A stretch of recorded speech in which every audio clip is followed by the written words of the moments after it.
Once upon a time, in a tiny African village near a huge lake, two friends named Kwame and Jelani lived. They were always together, spending their days fishing in the calm water. Their laughter filled the air, blending with the sounds of the green trees around their village.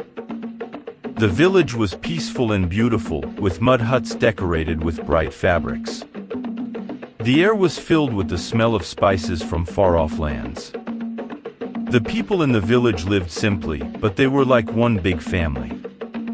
They all followed the same traditions and respected the land and its spirits very much. As the sun went down and the sky turned pretty colors of orange and pink, Kwame and Jelani went out like they usually did to catch some fish. They got into their old, shaky boat and rowed into the middle of the lake, excited to catch dinner. They rowed smoothly, with each stroke of their oars matching their heartbeats. The water was calm and the occasional breeze made it peaceful. It felt like they were in their own quiet world, away from everything. Their boat, though old and creaky, carried them steadily. They hoped to catch not just fish but also a moment of connection with nature.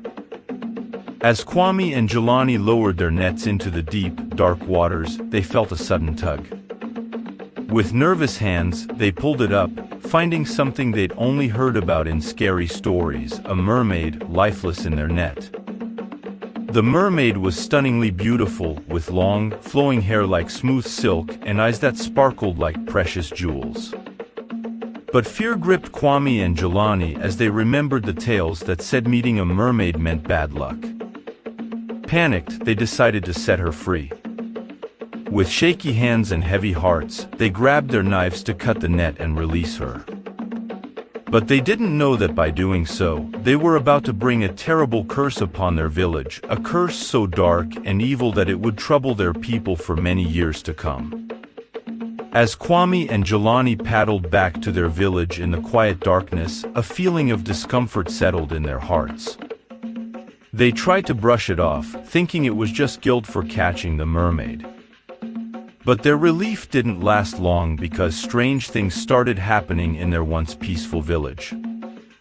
At night, eerie cries echoed through the village, sounding like the mournful wails of a mermaid.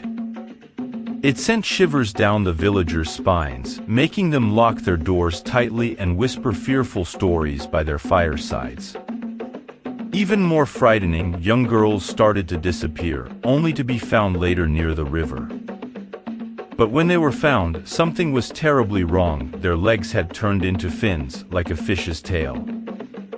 It was as if they had been transformed into creatures of the water, a horrifying sight that left everyone trembling with fear.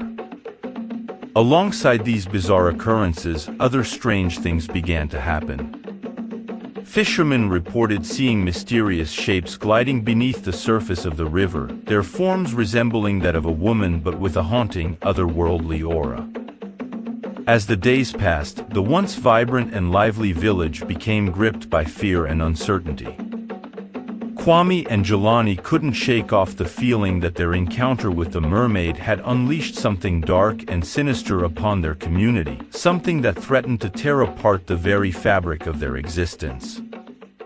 Desperate for redemption, Kwame and Jelani approached the village elders, their heads bowed in shame. They recounted the events of that fateful night, their voices trembling with guilt and remorse. The elders listened in grave silence, their faces etched with concern as they deliberated on how to lift the curse that had befallen their village. After much discussion, the elders decided to consult with the village's oracle, a wise and revered figure known for his deep connection to the spirits of the land. Together, they gathered around the oracle's sacred fire, seeking guidance from the unseen forces that govern their world. The oracle closed his eyes and entered a deep trance, his body swaying rhythmically to the beat of an ancient drum. For hours, he communed with the spirits, his voice rising and falling in a hypnotic chant that echoed through the night. Finally, as the first light of dawn painted the sky in hues of gold and crimson, the oracle spoke. His voice was solemn, his words weighted with the wisdom of ages past. The curse that plagues our village is a powerful one, he intoned. It cannot be broken through mere words or offerings. Blood has been spilled, and blood must be repaid. The oracle's words hung heavy in the air, weighing down on Kwame and Jelani like a leaden shroud. They knew that the sacrifice required to lift the curse was a heavy one, a sacrifice of human blood.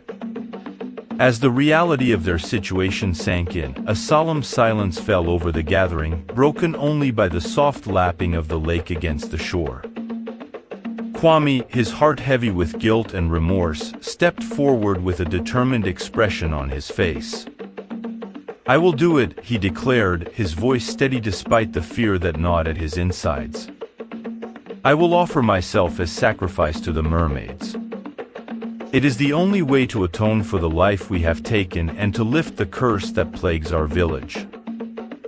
Jelani's eyes widened in horror at his friend's words, his heart clenching with a mixture of admiration and despair. "No, Kwame," he protested, his voice trembling with emotion. "You can't do this. It's not fair. We both made the decision to kill the mermaid, we both share the blame. I should be the one to make the sacrifice." But Kwame shook his head, his resolve unwavering. "No, Jelani," he insisted, his voice firm. "This is my choice.